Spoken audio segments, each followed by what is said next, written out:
Querido povo de Deus, palavra ouvida e agora palavra refletida, para que depois, com a graça de Deus, nós consigamos também, na medida do possível, colocá-la em prática em nossa vida.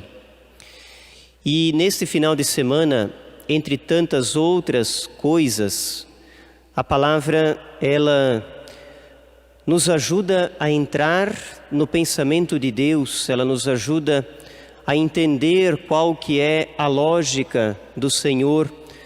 De alguma forma nós conseguimos, acessar o modo como Deus olha a vida, como Deus ele deseja relacionar-se com cada um de nós. E é pela gratuidade, sempre. Deus é um Deus gratuito. Deus oferece o mesmo para todos, independente de termos feito mais ou menos. E quando que a gente pensa esse evangelho, ele choca com a mentalidade do nosso mundo de hoje, no qual a gente está mergulhado, no qual a gente vive, que é o mundo, a lógica do mérito, Quem trabalhou mais merece mais, quem trabalhou menos merece menos, quem tem mais pode mais, quem tem menos deve menos. A gente mede a vida e as pessoas pelas coisas, pelas capacidades, pelos status sociais. Isso é uma tragédia para o relacionamento humano. Nós não conseguimos, então, se pensamos assim, enxergar o mundo e as pessoas à nossa volta como Deus as enxerga, como Deus nos vê a todos. E Deus se preocupa com a necessidade que cada um tem, mereça ou não mereça. Deus se preocupa com a necessidade. A parábola, a história que Jesus conta é a vida humana. O que esse patrão, que é Deus, o dono da vinha, da messe, que é a comunidade humana, que é a criação, o que esse Deus quer? Esse Deus quer salvar a todos, dar a todos o mesmo fim, a mesma recompensa, o mesmo pagamento, se assim quisermos então usar esta nomenclatura.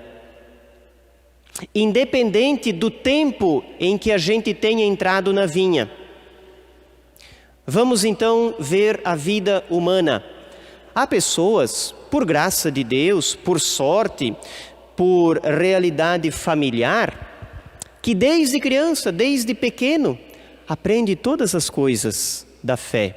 São inseridos, na realidade da igreja, sabem o caminho da igreja, sabem rezar, fazer o sinal da cruz, rezar o Santo Anjo, o Pai Nosso, desde pequenininho. São os primeiros chamados, desde cedo, desde novo, a vida inteira. Esse dia da parábola é a vida, desde cedo, desde novo. Já são encharcados em casa pela presença de Deus. Há aqueles que a certa altura da vida se encontram com o Senhor.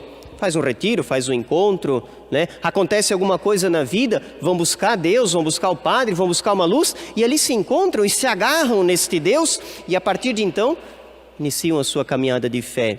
Há quem, na idade adulta, madura, quantos pais já disseram assim: olha, Padre, foi depois que o nosso filho, a nossa filha começou a ir na catequese, que a gente também começou a descobrir a importância da igreja na família, no dia a dia, E há aqueles que também lá no fim da vida, talvez depois de ter tido uma vida tão errada, tão complicada, tão distante dos caminhos de Deus, meus caminhos não são os vossos, escolheu percorrer outros caminhos, mas lá, final da vida, toma consciência de si, muda. Essa é a parábola. Deus oferece o mesmo para os que desde cedo o experimentam. Deus oferece o mesmo para aqueles que, apesar de durante toda a sua vida talvez não o encontraram, em algum momento descobriram este Deus. E nós, tu e eu, a gente diz assim: não tem mais solução, esse aí está perdido, essa aí está perdida, já foi, já deu. Então hoje a gente entra na mente de Deus. Deus é Pai, mas o coração de Deus é muito mais materno. se preocupa com todos o tempo todo e quer oferecer a cada um o que precisa, não o que merece. Porque se a gente receber o que a gente merece apenas, tadinhos de nós, né? O que merecemos? Muito pouco, em vista do que Deus tem para oferecer a cada um de nós. E o que Ele oferece, oferece gratuitamente. Não é mérito, não é por causa do esforço, não é porque eu sou padre que eu mereço mais. Não é nada disto.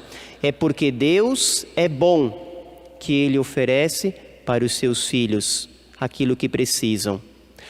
Agora tem que haver uma contrapartida, isto é verdade. Vinde vocês também para a minha vinha, é o convite.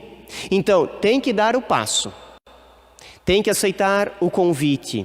Em algum momento, não é verdade? Tem que virar a chave e permitir que Deus faça parte da caminhada.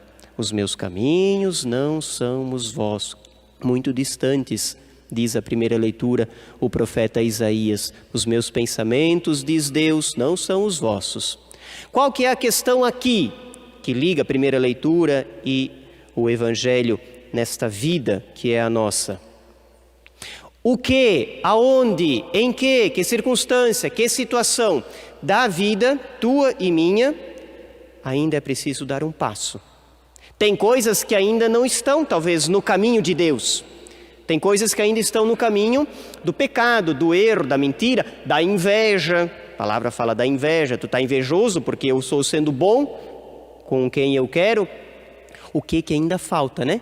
Entrar na dinâmica de Deus. Celebrando o 7º dia hoje, é uma dor, é uma perda, é um luto, é um sentimento, é uma tristeza, é difícil? Claro que é. Isso tem que entrar no caminho de Deus, né? Tem que dar o passo e viver dentro dele. Aí Deus vai dando a graça, Deus vai oferecendo a bênção. Assim é na vida pessoal de cada um, é na vida familiar, é na vida vocacional, é na vida profissional, social, em todos os ambientes. A palavra ilumina, como esta vela ao lado da Bíblia, que é símbolo da luz. Essa palavra ilumina toda a nossa caminhada. Talvez nós não vamos chegar ao ponto de Paulo, né? Para mim, viver é Cristo. Talvez a gente não alcance essa radicalidade total, completa, plena, como ele alcançou. Mas a proposta é para ti e para mim também. De dia após dia. E às vezes o nosso passo está fora, às vezes a gente vai para longe, nos recolocamos de novo. Por isso a importância de vir na missa todo final de semana. Deus vai nos corrigindo, nos abençoando, nos agraciando, confirmando, né, na nossa caminhada. Às vezes o nosso passo vai para lá. Mas com Paulo, a gente também é convidado a isso, a viver e ter como centro de tudo Cristo, o Senhor. E a recomendação dele, de Paulo, é para ti e para mim. Quanto a vós, uma só coisa interessa: vivei à altura do Evangelho. A vida humana, a nossa caminhada, esta parábola toda, do amanhecer ao anoitecer, uma vida vivida à altura de Cristo, à altura do Evangelho. Que o Senhor então nos encaminhe, né? Como diz o Salmo, Ele está perto de todo aquele que o invoca. Então a gente vai se aproximando dele, pedindo a Ele que nos cuide e que nos abençoe, proteja, ilumine e conduza. No instante de silêncio, para cada um também olhar para a sua vida, reconhecer-se dentro desta parábola, reconhecer qual passo é preciso dar, onde que é preciso vencer com a graça de Cristo para entrar no caminho da salvação. Onde tu já está, porque também estamos, né? Não somos todos perdidos, graças a Deus. Onde que nós já estamos e precisamos continuar perseverando na caminhada. Em silêncio rezemos então com a palavra que nos ilumina.